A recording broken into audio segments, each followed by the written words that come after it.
Welcome to our JKLM kitchen. இன்றைக்கி இட்லி, தோசை, ஊத்தாப்பம், சப்பாத்திக்கு நல்ல ஒரு சைட் டிஷ்ஷான டொமேட்டோ கார்லிக் சட்னி எப்படி செய்யலான்னு பார்க்கலாம் வாங்க. டொமேட்டோ கார்லிக் சட்னி செய்ய 3/4 கிலோ தக்காளி எடுத்திருக்கேன். இந்த சட்னி செய்ய தக்காளி நல்லா பழமாக எடுத்தீங்கன்னா தான் சட்னி நல்லா டேஸ்ட்டாக இருக்கும்.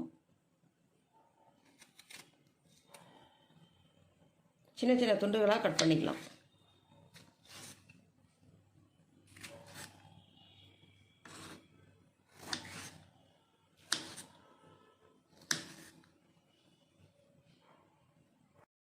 எல்லா தக்காளியும் சின்ன சின்ன துண்டுகளாக கட் பண்ணி எடுத்துக்கிட்டோம்.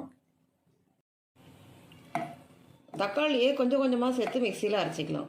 ஏன்னா தண்ணி இருக்கிறதுனால வெளியில் தெரிக்கும். தக்காளியை நல்லா நைஸாக அரைச்சி எடுத்துக்கலாம்.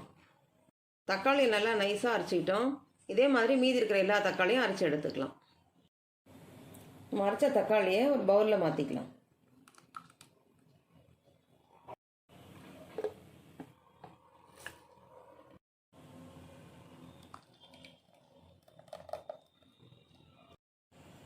எல்லா தக்காளியும் கொஞ்சம் கொஞ்சமாக மிக்சியில் சேர்த்து அரைச்சி எடுத்துக்கிட்டோம். பேன் சூடானதுக்கப்புறம் 6 ஸ்பூன் நல்லெண்ணெய் ஆட் பண்ணிக்கிறேன். நான் தக்காளி கொஞ்சம் அதிகமாக எடுத்துருக்கிறதுனால எண்ணெய் கொஞ்சம் அதிகமாக ஆட் பண்ணிக்கிறேன். எண்ணெய் சூடானதுக்கப்புறம் 1/2 ஸ்பூன் கடுகு, 1/4 ஸ்பூன் உளுத்தம்பருப்பு, 1/4 ஸ்பூன் சீரகம்,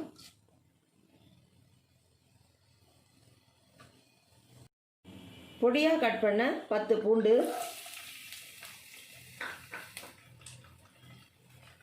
கொஞ்சம் கருவேப்பிலை.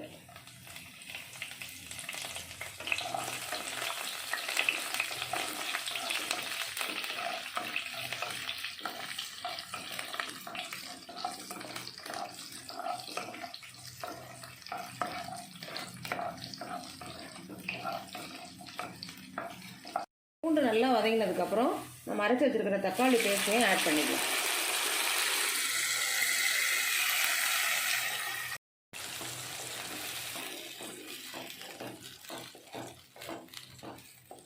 தக்காளி பேஸ்ட் ஆட் பண்ணதுக்கப்புறம் நல்லா மிக்ஸ் பண்ணி விட்டுட்டு ஹை ஃப்ளேமில் வச்சு 2 நிமிஷம் கொதிக்க வச்சுக்கலாம்.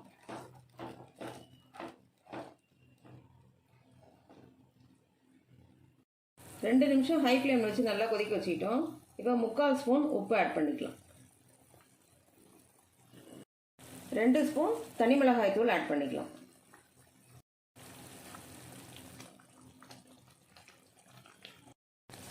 மிளகாய் தூள் ஆட் பண்ணதுக்கப்புறம் நல்லா மிக்ஸ் பண்ணி விட்டுட்டு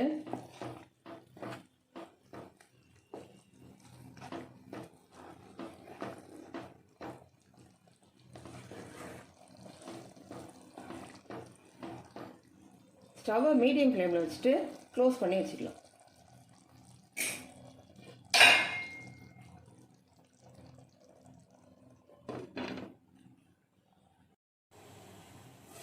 இருபது நிமிஷம் மீடியம் ஃப்ளேமில் வச்சு நல்லா கொதிக்க வச்சிட்டோம்.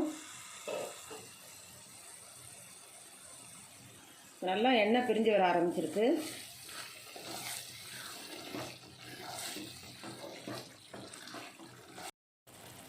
கால் ஸ்பூன் வறுத்து பொடித்த சீரகத்தூளை சேர்த்துக்கலாம். திரும்ப மிக்ஸ் பண்ணி விட்டுட்டு 2 நிமிஷம் கொதிக்க வச்சுக்கலாம். 2 நிமிஷம் நம்ம கொதிக்க வைக்கும் பொழுது ஸ்டவ்வை லோ ஃப்ளேம்லேயே வச்சு கொதிக்க வச்சுக்கலாம். 2 நிமிஷம் லோ ஃப்ளேம் வச்சு நல்லா கொதிக்க வச்சுட்டோம். இப்போ ஸ்டவ் ஆஃப் பண்ணிக்கலாம்.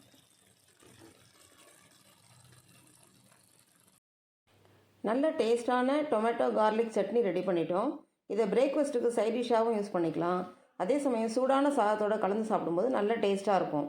இந்த சட்னியை ஃப்ரிட்ஜில் ஸ்டோர் பண்ணி வச்சுக்கிட்டா 1 வீக் வரைக்கும் யூஸ் பண்ணிக்கலாம்.